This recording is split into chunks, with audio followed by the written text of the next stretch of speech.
You had Ryan Coogler, our other founder, with Sev on stage in conversation. No matter how busy you are, you should always make time for people. I think especially with the Armenian community, I feel like we just haven't had as much visibility in the industry. Special shout out to Armen and Mary for AFS, which is helping to recognize that in a big way. Armenian Film Society hosted the LA premiere of Sinners. Isn't that crazy? Thank you, Armen and Mary. Yes. Thank y'all. Yeah. If I had to pick a single day that sort of speaks to everything AFS stands for and everything we've been working towards, it was probably that day. It was a dream come true.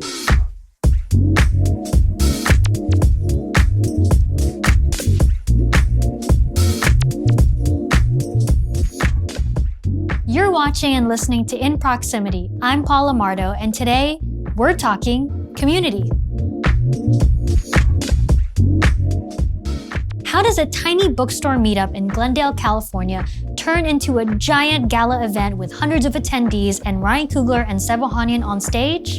Armenian Film Society is a non-profit organization that spotlights Armenian films and filmmakers. They hold events, screenings, premieres, film festivals, and most recently, a 10-year anniversary gala and event that had our Proximity founders Ryan Coogler and Sev Ohanian on stage talking about their longtime collaboration, and Sev Ohanian was inducted into the Armenian Film Hall of Fame. Building community and an audience is an important part of making movies or making any art really that you want to share with the world. And Armen and Mary Karaoghlanian, the founders of Armenian Film Society, essentially built a community from scratch that does just that. They promote indie films all the way to big Hollywood productions like Sinners and ANORA. On this episode, Armen and Mary will share the tips and tools and tricks of the trade in building a truly authentic community, how their meet cute turned into a long-time creative and business partnership, and how they plan to continue growing their film society for filmmakers in the Armenian community and beyond. Here's my conversation with Armen and Mary Karaoghlanian.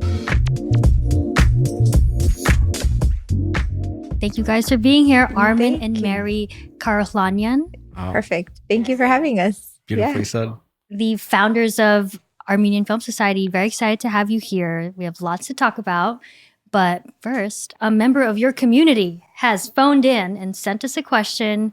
I'll play it and you'll guess who it is and then you'll answer. You guys ready? Hi, Armen and Mary. It's Sona Movsesian, your pal. I'm recording this right after I got home from the first ever Armenian Film Society Gala. It's why I'm slurring my words. I'm a couple martinis deep.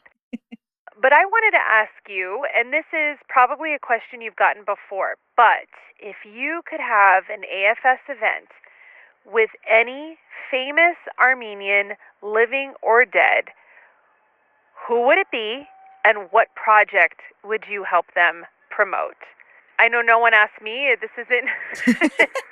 I'm not being interviewed for this podcast, but if the question were for me, the answer would be Cher. And I mean, I don't even know which event. So why is your answer Cher, and why is that the only correct response? So good. I love that. She's great. Yeah. For those who don't know, can you say who Sona is? Sona Movsesian is the co-host of the Conan O'Brien Needs a Friend podcast, and she's incredible. She's been such a big supporter of what we do and has become such a great friend. And we're just endlessly inspired by her. She's so lovely. Yeah, she's also an author of, I think, a best-selling book, World's Worst Assistant, which is fantastic, and hosted your gala, which we'll get into. But do you guys want to answer her question? I mean, Cher is just iconic, and I think is one of the most influential celebrities and personalities. I think for me, though, it'd probably have to be Charles Aznavour. French-Armenian singer who made music that touched the hearts of millions around the world. Can you name some of his songs? Maybe some of the ones that people may not know? Yeah, I mean, there's La Boheme and She. Okay. There's a Dr. Dre song, What's the Difference Between Me and You, is sampled by a Charles Aznavour song. It's actually in the film that we showed. So his music, I think everybody's heard at least one Charles Aznavour song, but it's great.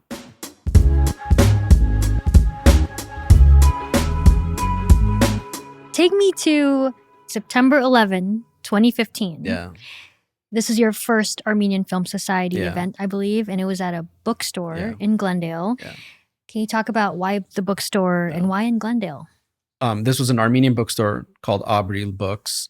And it was a place where I would go to as a child. You know, my parents would take me there. My dad would take me there. Mary and I were talking about some of the original ideas that we had.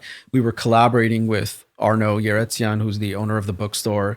And we just felt like, you know, we want to build something for the community first and foremost. And I think one of the things that's been consistent with us is it's important for us to, you know, even if we're starting small, to build the foundation first and then build from there. And it felt like the perfect place for us to at least get started, at least try some of our ideas, see what works, see what doesn't, and see how the community responds. He had this unique detached area where it was a gallery space. So it was nice for us to not only bring our community in there as far as like the film community, but we were also introducing people to these new artists as well. So it was a nice way for us to collaborate on these events, whether it was for artists, musicians, or film lovers. That's awesome. Beyond the idea of like bringing people together, were there certain stories, filmmakers, films that you guys wanted to program and share with people? Yeah, I mean, I went to film school and I was a filmmaker before all of that, right? And so I would firsthand see how difficult and challenging it was to have a space where you can screen your work. You know, if you were lucky to get into a film festival and maybe have one screening of your work, it really felt like it was such a big challenge after that. And so for us, I think the important thing was, well, let's start with the filmmakers that need it the most, need the platform, and are looking to be able to share their work with a wider audience. But then I think just as a young Armenian creative at the time, I was always asking myself, well, there's a lot of Armenians working in this industry, some really well-known ones. There hasn't really been an opportunity for me to go hear them speak or get a chance to meet them. And so we also took it upon ourselves, well, maybe we could become that space where we are at once highlighting independent filmmakers who really would benefit from the platform that we'll hopefully be offering them, but also bring in some filmmakers who are, you know, a little bit more well-known and inspirational. But I think the biggest part of this whole equation was, I think this idea that it's not just Armenian filmmakers, it's this desire to showcase work that has an Armenian connection, but that could be vast, right? I mean, one of the first events we had was Sean Baker's film Tangerine. And I remember at the time, you know, I didn't know a lot of people who had seen that film. And, you know, Mary and I kind of went into that a little blind. We didn't really know how much Armenian dialogue was in that film. And, you know, a lot of Armenian, and a lot of Armenian actors in that film. And so that also became a part of the identity that we were building because we wanted to show a film like that. And Alexander Payne's Sideways, which that film has Armenian characters in that. And, you know, it's shot at an Armenian church. So I think it was a way for us to even introduce some audiences who might kind of maybe be there for the film screening to learn a little bit more about the Armenian culture that's around them in LA. But it was also, let's just host events that are fun and meaningful to anyone who loves movies. How would you describe Armenian Film Society? What is it to you guys? And also, what is it to, you know, if you're going to explain it to someone who is just hearing about it for the first time? Yeah, Armenian Film Society is a creative and cultural hub. For us, we focus a lot on programming throughout the year, in terms of screenings and events and conversations with filmmakers. So AFS has become this sense of community for the film world in LA. And it's been really great to be able to platform, you know, Armenian filmmakers as part of that. But really our focus has always been to have a space where we can have really great events. And that's obviously grown over the years and has led into a film festival, but just creating this like creative space for filmmakers and film lovers first and foremost.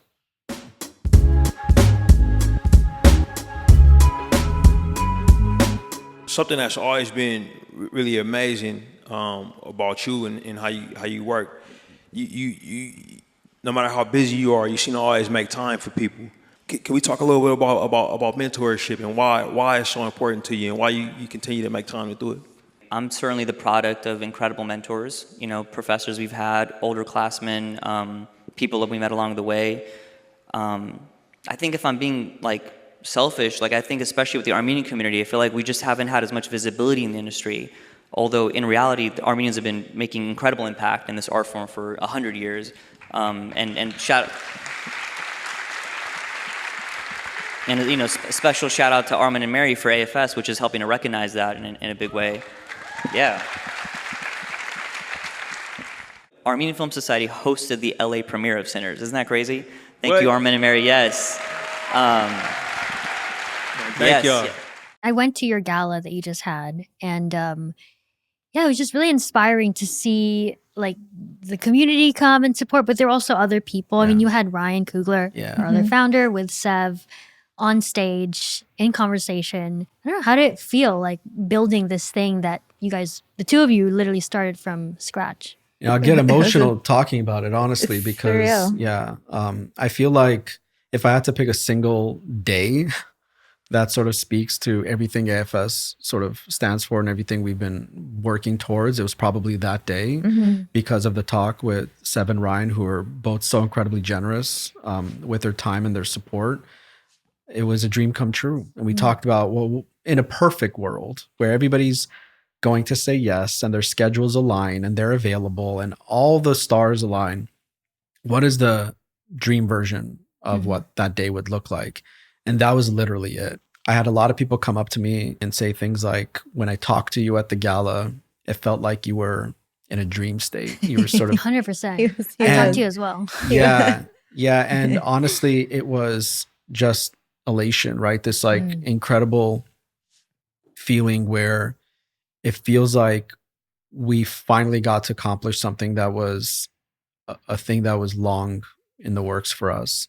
And to have everybody in that room, we'd never hosted a gala before. We'd never played dress up and had everybody come out. And we've never also had sort of the opportunity to celebrate some of these filmmakers and bring our community closer to them.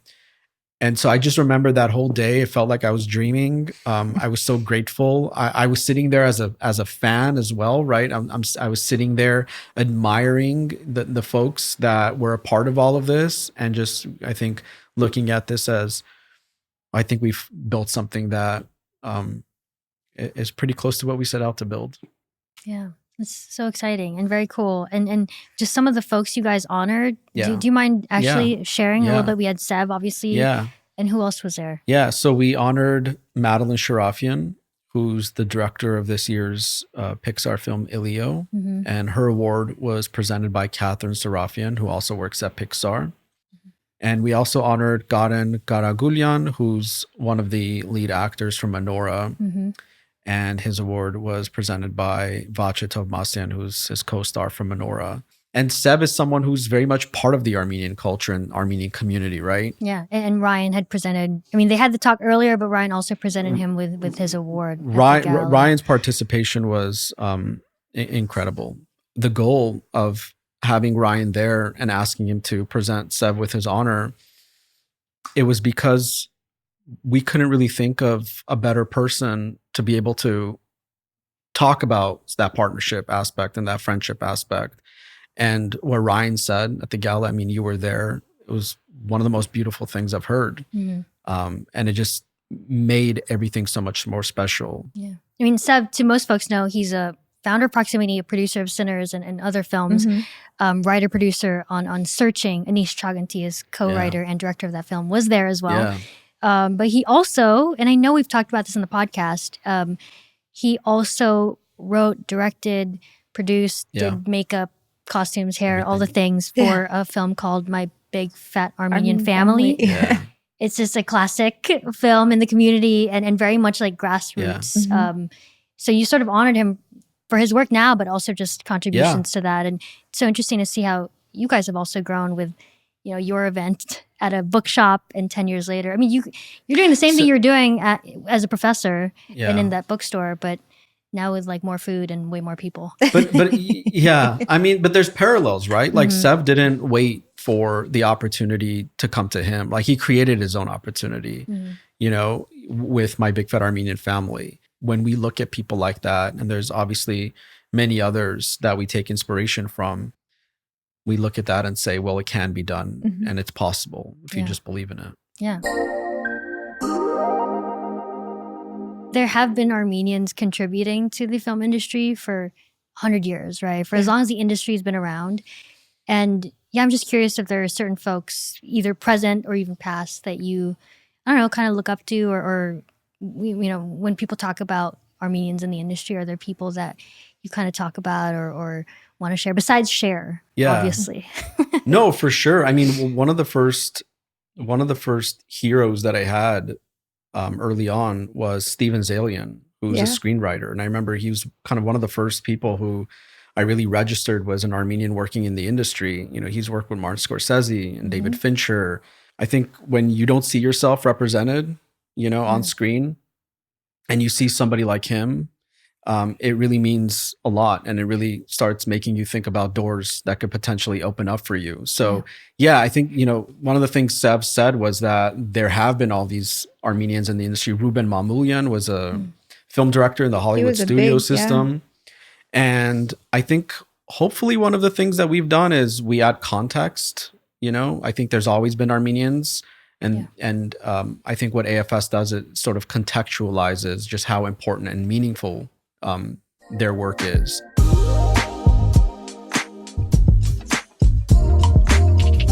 So you guys are now hosting premieres, having festivals, galas, all these things. What I find really fascinating is how you built this, and it's so intentional. And it's your 10-year anniversary this year, right? Like, what was it like year one, year two? How did you actually build it? When we started, I think there was a lot of naysayers and people who didn't really understand or believe in what we were doing. But to build that, while, you know, at the time we both had full-time jobs, you have to work with what you have. And like I said earlier, you have to start small. I think sometimes people just really dream big. They might even think, well, I want to launch a film festival. But we knew that building a community first and foremost was going to be the most valuable tool for success, because once you cultivate that community and engage them and provide value to them, then they will show up when you do have the ability to do something on a larger scale. It's been a lot of work, especially those early couple of years, very discouraging at times when people just don't really know why you're doing this, and you're not maybe making money off of it either, right? So you don't have the financial support, and it's not really a profitable endeavor either. Yeah, what kept you guys going? It's like you're getting all these no's, you got full-time jobs, at some point you became new parents. Yeah. I think we were very consistent. It's very challenging to market events when you're very limited with what you have to work with, as far as like, you know, how do we get the reach? How do we get the word out to the community outside of the community that this bookstore has? We just kept going, and, you know, Instagram came out, and we, you know, our Instagram, we started that, and we were like, all right, a few followers, couple hundred here, 1,000, 2,000, but just keep posting, keep at it. And whether you have 100 likes, 2,000 likes, I mean, that was never an issue for us. So we said, just keep posting, the community will follow. I would even tell people, honestly, if the Armenian Film Society Instagram had no followers, I think we would still be putting out content. Still be posting, Because for us in those early stages, it was about archiving and documenting what was going on. It sounds like the goal at the time was just build this community and just see how far you could take it. 10 years later, what is the goal now? I think the goal for us is to be a film society first and foremost. We want to put on the best programming that LA can offer. And even beyond that, as we've now started expanding, but also create opportunities for filmmakers. I think a lot of these goals were there when we started. We just had no resources. We didn't really have the ability. We might have had them as goals, but we didn't really have actionable ways to make them a reality. So I think the goal is to build a film society that's open to anyone and everyone who loves movies, whether you're just starting out and are deeply passionate about movies, or you're a filmmaker. We want to be the home for you. That's awesome. Do you guys remember like the first time maybe you guys had a conversation about, oh, maybe we should start this group or organization or whatever you were calling it at the time? Yeah, well, I was teaching film at a university in Burbank and had a class where I would screen a film and bring in filmmakers to talk about their work.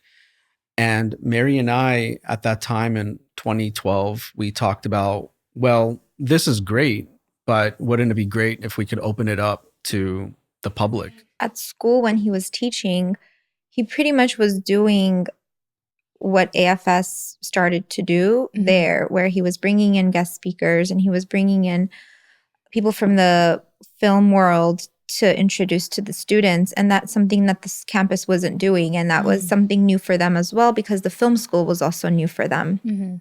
And he introduced this new world and this new idea to this campus. We talked about it. And like he said, we were just like, this is something that we can take beyond just the school and open it up to everybody within the community, not just for the students. Because, you know, not everybody has the opportunity to go to a film school and attend these things. So I think that's what drew us to this idea of opening this space up to everybody. And were you bringing in Armenian filmmakers, or was it a variety of folks? No, you know, it's what's really funny about it is that we ended up screening a lot of films that were at Sundance that year, right? And then we would bring in the filmmakers to come and talk about their works that had just screened at the festival. And so it just became this place where we had these sort of like young independent filmmakers coming in, and then we got some, you know, filmmakers that were a little bit more advanced in their careers and had made, you know, films for studios. And so I think the goal for us at the time, the goal for me at the time, was to allow my students to have proximity with some of these filmmakers, because I saw firsthand that those conversations and that networking aspect would lead to internships and jobs. And I would say that's probably a very big important part of film school, right? To be able to have access to filmmakers like that.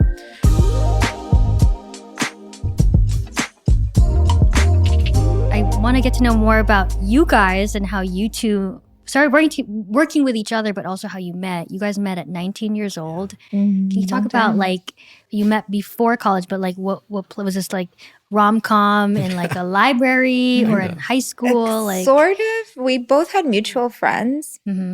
And back then there was AOL Messenger, AIM. Oh yes. You know, very Very dinosaur. familiar. Like, What were your screen names? Oh man. I'll tell you mine. Mine was It's embarrassing. XOXO Hazel Eyes. Love it. Good one. And his was mine was Dr. Eminem 2001, which I thought it was a really great username, and nobody really thought so. We chatted for a while, and then we were like, hey, you know, why don't we just exchange numbers? And we just became really good friends. Like, we would talk a lot. I remember one of the first things I told Mary was, I said, hey, how about Friday nights we go out together? Saturday you can spend with your friends. And Sunday you can spend with your family. And that way we can all have, you know, a balance in our lives. And then very quickly I was like, hey, do you mind if I also get Saturdays from you?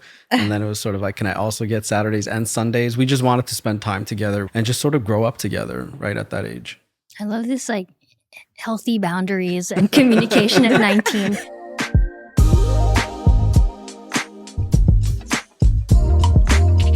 Now's the part where we talk about a little bit of your process or inspiration, and I've asked you guys to bring something meaningful to you.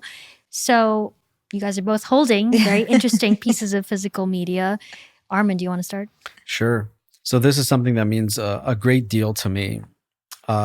This is AIM magazine, Armenian International Magazine, and it's the March 1992 issue. So my dad was a contractor and had built his own business. But one of the things that he did was he was one of the founders of this magazine. And it was a Armenian magazine that covered a variety of topics. And it was the first of its kind. This literally didn't exist before. Wow. And it was incredibly difficult, I think, to create a publication like this and be able to source all this material, you know, pre-internet and all of that. And it's something that I grew up always knowing about and hearing about, but it was much later when I really understood, like, the incredible sacrifices he made to build something that he believed in. Wow. And I mean, I wasn't really thinking about all of this when we were building AFS, but it's hard not to see the parallels now. You know, I just remember him spending late nights, you know, after his work, you know, had ended, to be in community meetings and conferences and, you know, to roll out this publication. But the reason why I also brought this is because I found this out later, but in this issue, my dad was interviewed when he was 37. And in it, he talks about his 4-year-old son. Oh, stop. And I had only found a digital copy of this. My dad passed away in 2012. And one of the last things I talked to him was about this magazine and just the work that he had put into building it. And so I had come across this issue, a digital file of it, and read the interview of my dad sort of speaking about his 4-year-old son. Oh, man. But I wanted the print copy of it so badly. Yeah. Where did you find this? And so I tracked it down after many, many years of searching online, on Facebook, on eBay, just asking people and some of the folks that were involved in this. And one of the folks that was involved in this told me that she might be able to reach out to somebody who has old copies of the magazine. And so she tracked it down for me earlier this year. And it came into my life when I was also 37. I have a 4-year-old son. So wow. I look at this now, I keep it in my office and I look at it and I'm just inspired because sometimes, you know, when we're doing what we do, there's a lot of sacrifice that goes into it. And, you know, I think about him and him having a son at home and understanding how to balance your work and your family life together. Wow. Can you just show it to camera real quick? And that's amazing. It's in print forever and digital now. Yeah. So you have two sources. Yeah. You got to frame that. Yeah. Mary, what did you bring? I have an old film camera, a Kiev, and this was my dad's camera. It's interesting that we both just wanted to bring something of our dad's. My dad by profession was a dentist, not involved in the creative world at all. And this camera, anytime he traveled anywhere, this is the camera he took with him. And he just loved to just photograph things. And my dad passed away in 2011. And just a few years prior to that is when he gifted this camera to me. And it was right around the time when Armen and I had just met too. What I love most about this is that he inspires me to be able to look at things from the business aspect of everything, but to also be able to pursue the creativity and to pursue that creative side. And, you know, he's a dentist, but he had an eye for the beautiful things outside of the dental office. And anytime like I have this in like my peripheral vision, it's like, it's just a reminder of, hey, it's okay. You can pause and you can try to just reflect on it and kind of enjoy the beauty of it too, not just stress out about it. Prox Recs.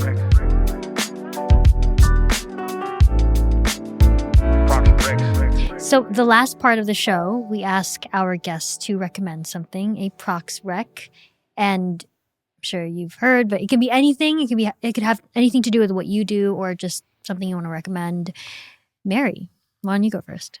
Well, I actually have been listening to the Mel Robbins podcast recently, and some of her guests have been very influential in terms of leadership and motivation and how to, you know, just balance everything as being like a leader, but also a motivator for your staff and for your employees, whether we have our volunteers or just even to each other. I love just listening to that and in the background. So that would be my recommendation. That's awesome. My recommendation is going to be a film called The Color of Pomegranates. Okay. And if you haven't heard of this movie and if you haven't seen it, it might change your life a little bit. And it certainly will change the way you think about what movies can be, what film can be. It's directed by an Armenian filmmaker, so there's your Armenian connection. But it is a film that is unlike anything I think you might have seen. It's regarded as one of the greatest films ever made. It's on the Sight and Sound list. You know, Martin Scorsese and the Film Foundation recently restored it.